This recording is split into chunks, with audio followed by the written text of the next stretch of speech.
In 1945, the Bretton Woods Agreement established the dollar as the world reserve currency, which meant that international commodities were priced in dollars. The agreement, which gave the United States a distinct financial advantage, was made under the condition that those dollars would remain redeemable for gold at a consistent rate of $35 per ounce. The United States promised not to print very much money, but this was on the honor system, because the Federal Reserve refused to allow any audits or supervision of its printing presses. In the years leading up to 1970, expenditures in the Vietnam War made it clear to many countries that the U.S. was printing far more money than it had in gold. And in response, they began to ask for their gold back. This, of course, set off a rapid decline in the value of the dollar. The situation climaxed in 1971 when France attempted to withdraw its gold and Nixon refused. I have directed the Secretary of the Treasury to take the action necessary to defend the dollar against the speculators. I have directed Secretary Connally to suspend temporarily the convertibility of the dollar into gold or other reserve assets, except in amounts and conditions determined to be in the interest of monetary stability and in the best interest of the United States. This was obviously not a temporary suspension, as he claimed, but rather a permanent default. And for the rest of the world who had entrusted the United States with their gold, it was outright theft. In 1973, President Nixon asked King Faisal of Saudi Arabia to accept only U.S. dollars as payment for oil and to invest any excess profits in U.S. Treasury bonds, notes, and bills. In return, Nixon offered military protection for Saudi oil fields. The same offer was extended to each of the world's key oil-producing countries, and by 1975, every member of OPEC had agreed to only sell their oil in U.S. dollars. The act of moving the dollar off of gold and tying it to foreign oil instantly forced every oil-importing country in the world to start maintaining a constant supply of Federal Reserve paper.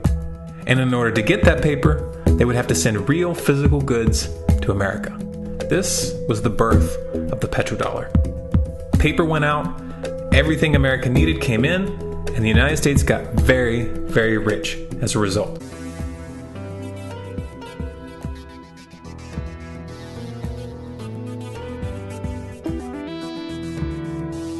In November of 2000, Iraq began selling its oil exclusively in euros. This was a direct attack on the dollar and on U.S. financial dominance, and it wasn't going to be tolerated. In response, the U.S. government, with the assistance of the mainstream media, began to build up a massive propaganda campaign claiming that Iraq had weapons of mass destruction and was planning to use them.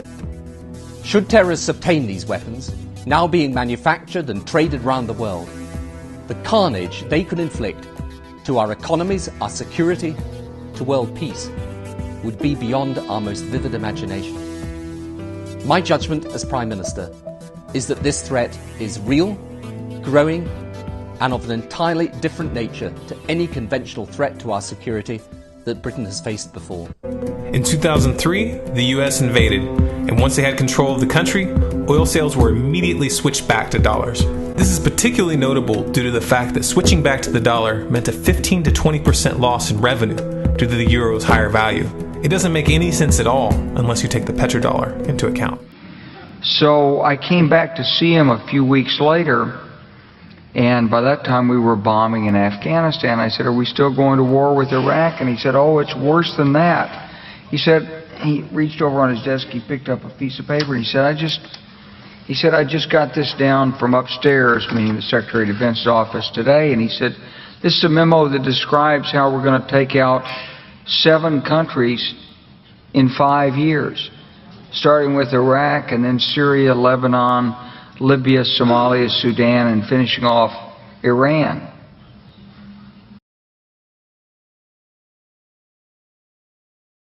In Libya, Gaddafi was in the process of organizing a bloc of African countries to create a gold-based currency called the dinar, which they intended to use to replace the dollar in that region.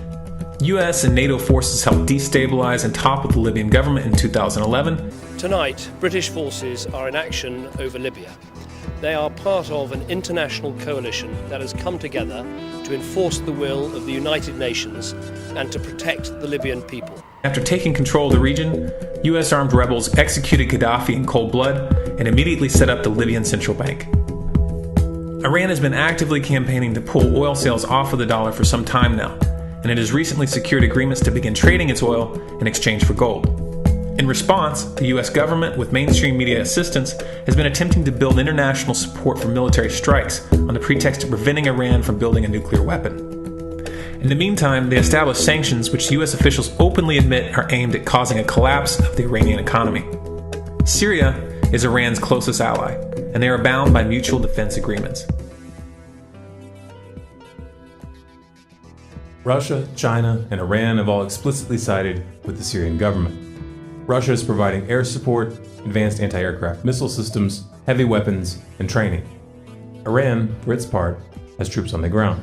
For the time being, China is more preoccupied with the ongoing tensions in the South China Sea, and has not flexed its muscles in Syria as of yet. However, they should always be considered a wildcard variable. The current Iraqi government is also a wildcard. In 2015, they began to indicate where their loyalties lay in several meaningful ways.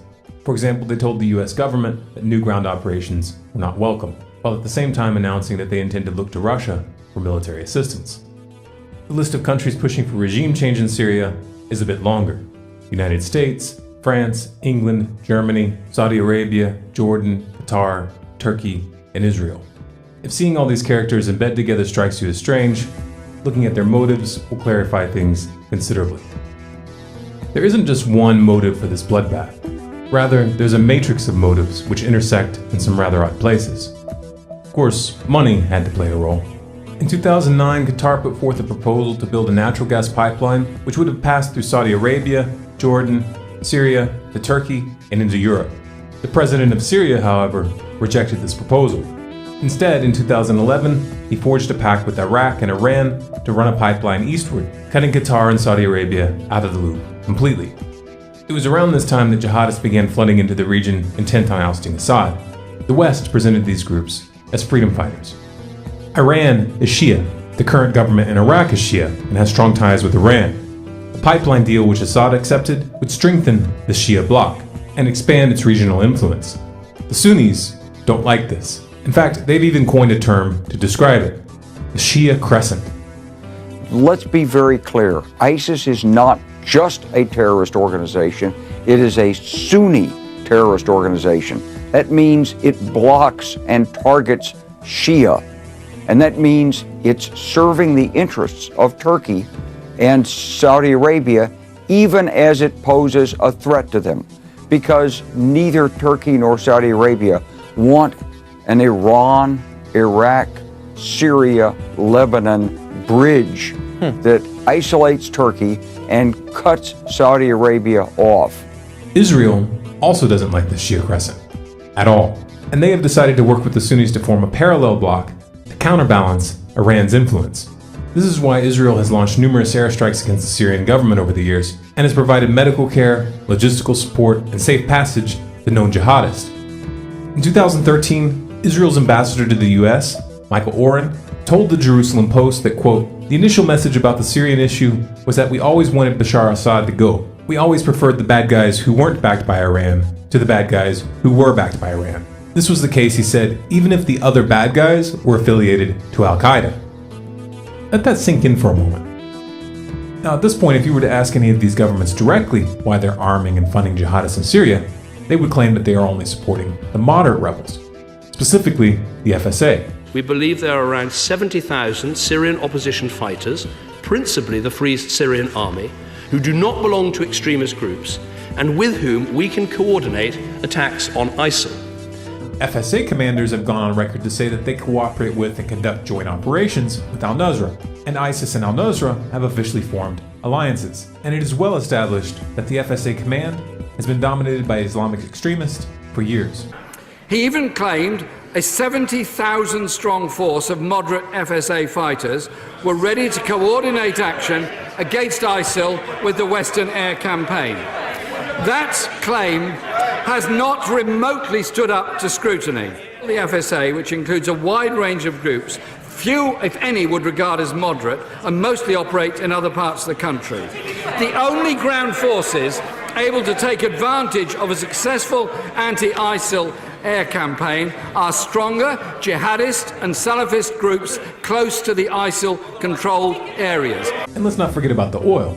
At this stage, ISIS has reached a point where it no longer needs direct sponsorship. The organization earns an estimated $1 to $2 million a day through oil sales.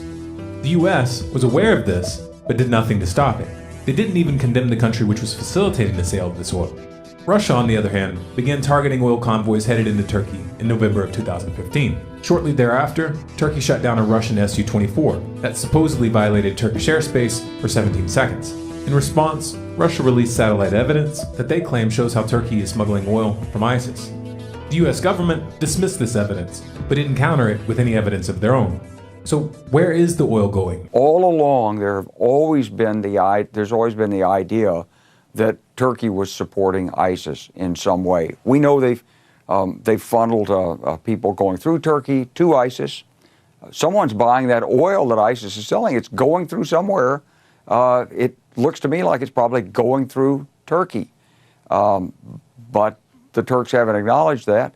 They knew, but they did nothing. Why?